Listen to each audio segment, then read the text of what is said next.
bars. We saw a historic thaw in tensions between the U.S. and Iran in recent days when a landmark deal on Iran's nuclear program was reached. But so far, there's no evidence that the deal will lead to the release of 30-year-old Amir Hekmati, who describes himself as a hostage. Amir Hekmati is all-American, born in Arizona, raised in Michigan, and after high school, a U.S. Marine who served in Iraq. The son of Iranian immigrants, Behnaz and Ali Hekmati, 2 years ago, he decided to visit their home country to meet his relatives. He was sure. He said, "Mom, I didn't do anything. I just want to go see, Iran, my relative, my grandma. I'm not afraid of anything." In Iran, he told his parents he had the time of his life. But after calling to say he was on his way home, he never made it and disappeared.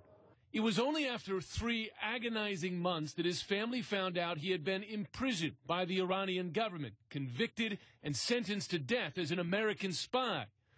That sentence was later commuted, but he remains in jail, including 16 months in solitary confinement and a month-long hunger strike. Throughout, his family has pled with the U.S. and Iranian governments for help.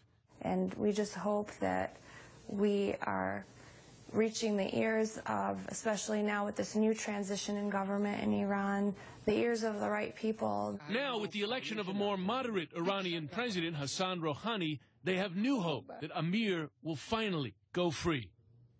We're joined now by Amir Hekmati's brother-in-law, Ramy Kurdi. He's in Michigan, along with their Congressman Dan Kildee. Thank you very much to both of you for joining us. I want to begin by talking to you, Ramy, and first of all, thank you very much for coming on, and I'm sorry for your family, another holiday passing without your brother-in-law here. This historic deal reached between the U.S. and Iran, are you disappointed that as part of this warming of relations between our two countries, that so far your brother-in-law has not been part of that, no sign that he's going to be released? Well, it has been sad that a second year in a row that we spent Thanksgiving with his seat empty, but our family, we have hope. We're not disappointed in the sense that we're hoping for the future. We're not looking back. Here's a human being. He belongs home, and his father's ill. We need him home. Congressman Kildee, if I can ask you, I know you've been advocating for this case for some time. You've even written a letter to him, to Amir, in his prison cell there. Did you speak to the White House? Did you speak to the State Department in these last few weeks as relations have been warming about why they're not pushing, or if they're not pushing hard enough to get him released? Well, first of all, while the release of Amir may not be part and parcel of this current agreement, it has been part of an ongoing discussion. I know that the State Department has been pressing. I spoke to senior representatives at the State Department, our own UN ambassador, and I also spoke to President Obama, who raised Amir's situation with President Rouhani directly when he spoke by telephone during President Rouhani's visit to New York during the United Nations General Assembly.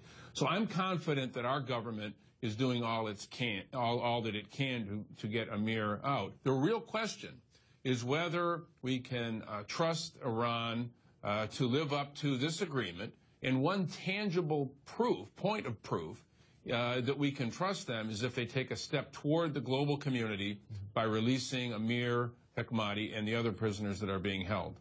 Yeah, and this must be a positive step, a different outreach coming out of Tehran in a number of different ways. Have any indications been communicated to you through the White House or the State Department in terms of a reaction from the Iranian government? Are they open to at least talking about your brother-in-law's case? Are they giving any positive signals that give you renewed hope here?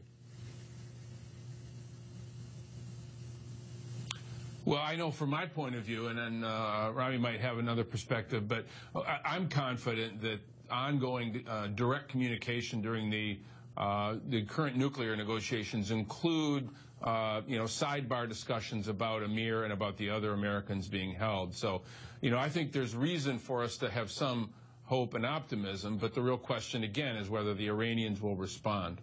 Ramy, this must be difficult for you and your family. He went there just for a trip to visit his relatives. His parents' home country, ends up in prison, 16 months in solitary confinement. How do you process that separation, as you say, a second Thanksgiving, a second holiday season with him so far away?